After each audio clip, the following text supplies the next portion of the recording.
Can a BlackRock Bitcoin spot ETF effectively change Bitcoin as we know it? That's what we will be exploring in today's video. In addition, I got some good news for one has-been cryptocurrency exchange and the other really big cryptocurrency exchange. Got some good news for you guys. But before we get into that, I encourage you to watch this whole video so you can learn a lot of things.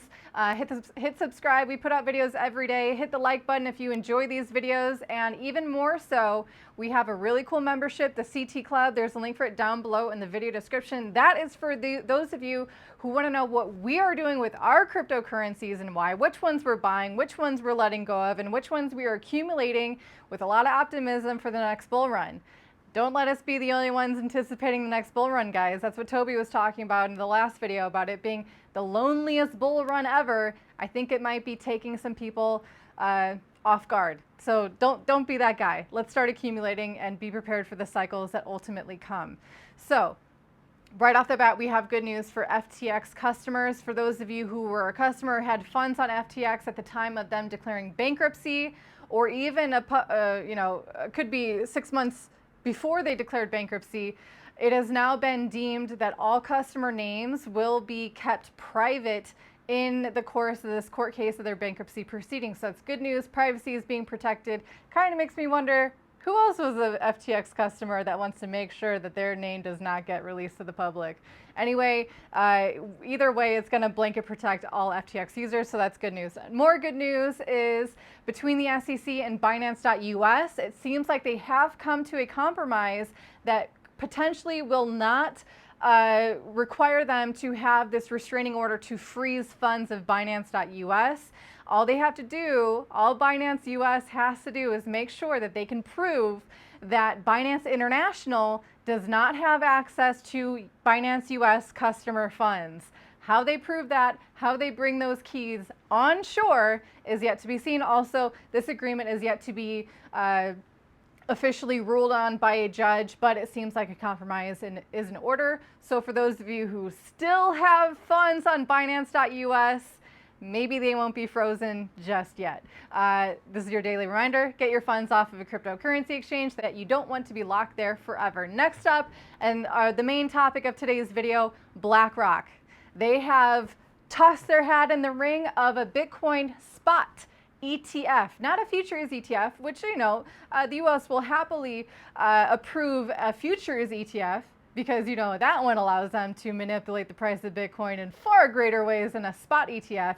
But a spot ETF means, if this is passed, that BlackRock will be buying native, pure, lovely Bitcoin, and Coinbase will be their custodian. So something tells me BlackRock's ties to Circle, to USDC, and to Coinbase means Coinbase isn't going anywhere, means USDC probably isn't going anywhere in the US. So a little bit more safety, because you got that big brother, that $10 trillion asset fund manager that BlackRock has Coinbase and USDC under their wing.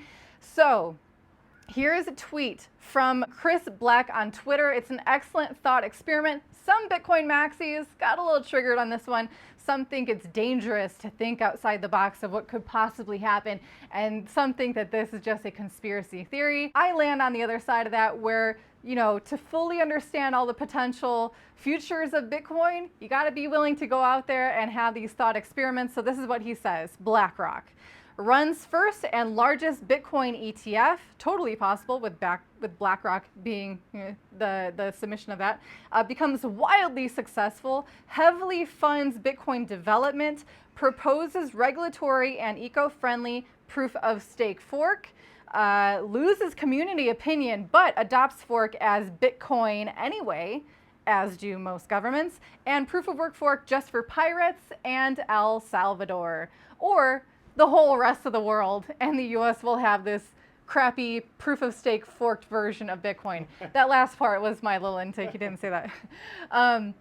But yeah, there's this thought process of now, okay, what if BlackRock does buy up a crap ton of the supply of Bitcoin? But don't worry, he's not getting of my portion of the Bitcoin supply. Is he going to get any? Are they going to get any of yours? Are you going to sell your Bitcoin? Well, maybe if you're taking profits, I don't know.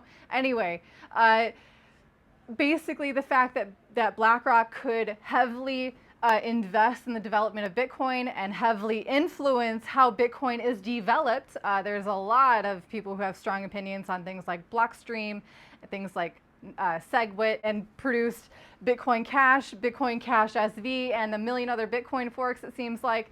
But yeah, it's could BlackRock fork Bitcoin, and could that forked version of Bitcoin be something that would be detrimental to what others, purists, will consider to be the real Bitcoin proof of work?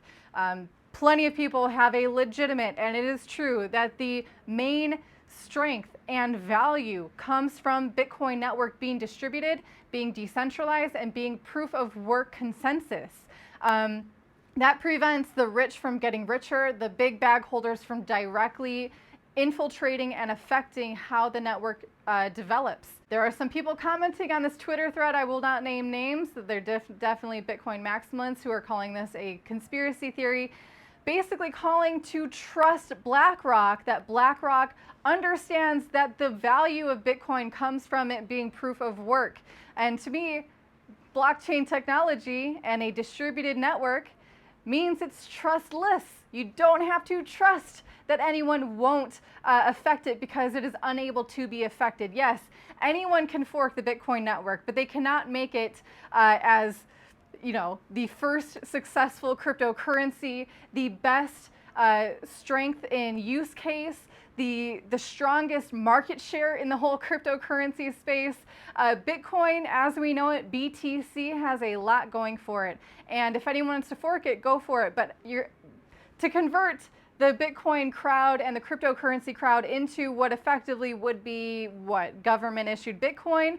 Yes, the Bitcoin crowd is changing a little bit, but for me, that's still a far cry. But lastly, one of his last points in this tweet, that the real Bitcoin will be for pirates in El Salvador, or, you know, the whole rest of the world for that matter. So Toby and I have been saying for years that there will be a bifurcation between the Bitcoin crowd now. It will be the regulated, monitored, privacy invaded version of cryptocurrencies, and the pirates, the ones who want privacy, the ones who want freedom, the ones who want peer-to-peer beautiful transactions and the freedom that brings. So let me know what you think in the comments down below. Do you think Bitcoin should be regulated by BlackRock, should be infiltrated by BlackRock because it means what? More institutional money, and that price is going to go up? Or do you think that the pure and simple Bitcoin as we know it and love it is all that we need? Let me know in the comments. Thank you for watching. Hit like and subscribe. See you tomorrow.